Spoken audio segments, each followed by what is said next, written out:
You sound very optimistic about the president not coming back in 2027. And I'm wondering, as I sit here, as politically informed as I am, I'm wondering, seriously, comrade, what is the basis of your optimism? Because where's the opposition? Where are you? You guys are nowhere to be found. And the reality now amongst us, in the media circles is that the opposition, I don't want to use a stronger word like maybe dead. So I would say the opposition is paralyzed completely. So where is the opposition that would contest or challenge the president? Comrade. We have never had the largest opposition like now. Where? In Nigeria. You see, 2027 is not going to be based on political parties opposition, partisan opposition. It is going to be we versus them. And I will corroborate this so that I can regain your confidence. We had the City Boys movement. It didn't take 5 minutes for a village boys movement to emerge. Nobody organized it. Do you know the leader of the village boys movement? Nobody. The people reacted immediately. That is the situation. In fact, the Director General of the campaign of the peoples of Nigeria in 2027 is Asiwaju Bola Ahmed Tinubu. Every day, he brings in large followers into the movement of Nigerians against him. You know, look at the last campaign where he mounted the rostrum now. He's in London, campaigning, and so many Nigerians, even those who used to sympathize, had to join the Nigerian people because they see in him a very wicked leader. That you were in the country. Terrorists bomb and attack the market, the post office, the hospital, killing people in their hundreds. The same terrorists had killed 4 commanders of the army and, many soldiers. But with all this, you just went into your aircraft and waved Nigerians to go and have handshake with the King of England. When we know that such things, even if it happened and leaders are out of their countries, they come back. Barack Obama was in Kenya as a president when schools shooting in U.S. led to the killing of 1 child, and he immediately ended the visit and left back to the U.S. And here you have a president that he was here when they were killing his people, and he left. And his image launderers are saying that, the opposition instigated these things to happen so that they can prevent him from traveling. What has he achieved with going to London, if not for him and his wife and the ban of those people in his government that are going around in London while the Europeans are mocking at them? Look at this set of it. Did you hear what President Donald Trump said? When he had that Tinubu left for the UK, he said Nigeria has no president. So, if you think you are thinking of a political party opposition, you may not find one, and you are thinking like Tinubu and APC. But if you are looking at the theory of we versus them, which already has been demonstrated in this City Boys movement and the reaction of the people, 2027 is a done deal. I still want to take you up on this opposition issue. There's no space for independent candidacy in our laws. We still have to go through a political party to express our disenchantment with the ruling government. That's why it's a democracy. Now, what you just graphically explained here, how earlier in the week there was bombing in Borno State, Maiduguri, and in spite of that, the president was here. He still left. And not only that the president left, Almost 60-70% of the entire federal government cabinet are in the UK. State governors left, and they also left even the money alone. Comrade, I was reading some of these economists trying to compute a rough estimate of what we have lost to the United Kingdom in terms of hotels, ticket, just logistics and all of that. But that's aside. Who is speaking for the ADC? Who is the spokesperson? Malam Bolaji Abdullahi. I have not seen him once on any TV or radio, online, or on speaking, condemning this. Not a political opponent, none of the ADC spokesperson, not one. Where are the youth wing of the ADC? Nobody is speaking. And I asked somebody just yesterday that, let's dial back to 2014. Imagine what Alhaji Lai Mohammed would have done if roles were reversed and this happened under Jonathan. What do you think would have happened, comrade? For the National Publicity Secretary of the party, he is speaking. But, the situation now is not the same in 2015. Exactly. It is worse. The mainstream media. It is worse now. Do you agree it is worse? Yes. The mainstream media had been completely compromised. So, the only available spaces for Nigeria is the social media, which they have not been able to hijack. And we are now dealing with a guerrilla. So it is a complete jungle and guerrilla warfare. There are attacks all over. Even the youth, we had a live session on TikTok. Northern youth who said no security, no election in 2027. Things are happening. But because we are used to hearing it through the conventional mainstream media, which has suddenly gone cold. And their coldness can be measured with the temperature of dollars before you will know what actually would have happened. So you may think that nothing is happening. A lot is happening. What I fear is that the situation may erupt into an unimaginable political crisis because of the absence of a strong political party that will be able to control the people. And there is also the absence of a strong political figure that wield the influences of the likes of Buhari. So we are going to have so many people emerging within their political space to be able to wield influences, and we will face a serious chaos. Let me give an example of what happened during the demonstration and the protest in the National Assembly. There were so many young people who had influences, and they were holding their spaces and followership. It took the grace of people like us to go there to be able to aggregate and influence them to come together. Otherwise, everybody was given his command and doing what he feels he wanted to achieve. This is the type of situation this defection of governors to APC is creating.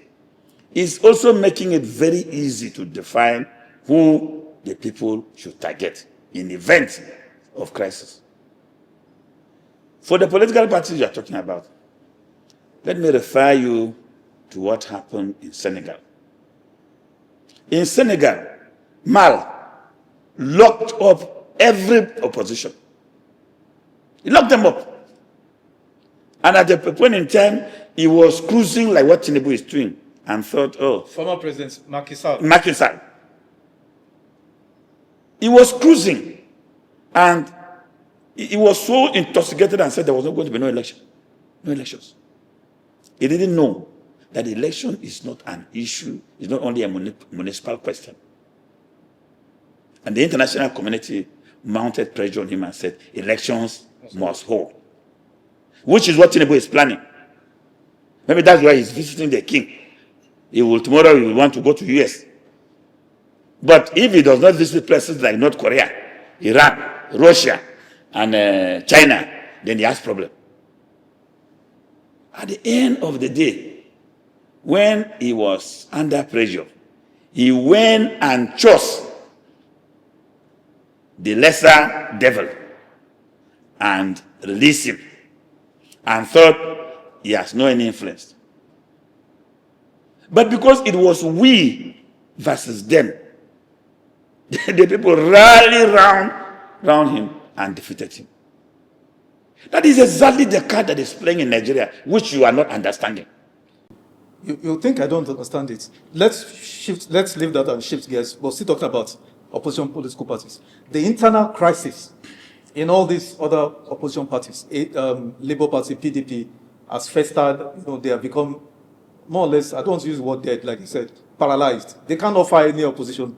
Now, the only hope remains the ADC. But then, even the ADC has its own internal contradictions. But some are alleging that it is sponsored by APC interest, who do not want, like you said, to have any opposition at all. They don't want, the idea, it seems very sinister and unbelievable that they don't even want any opposition on the ballot next year. They just want to be a coronation for President Tinubu. So the question is it really sponsored, destabilization, or is it actually infighting between you people in ADC?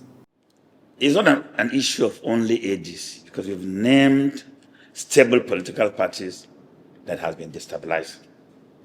I was there when my boss, Kweme, Sunday Awonei, Rimi, Adamu Chiroma, the likes of Bola Ige, who came together and said we must close ranks to send these still wearing human beings to the barracks and manage democracy. But now we have worse Agbada wearing monsters that, in fact, the military did not even measure up to 1% of what they are doing. About ADC, there are rumors, grapevine, as journalists, it's our job to, sample all shades of opinion.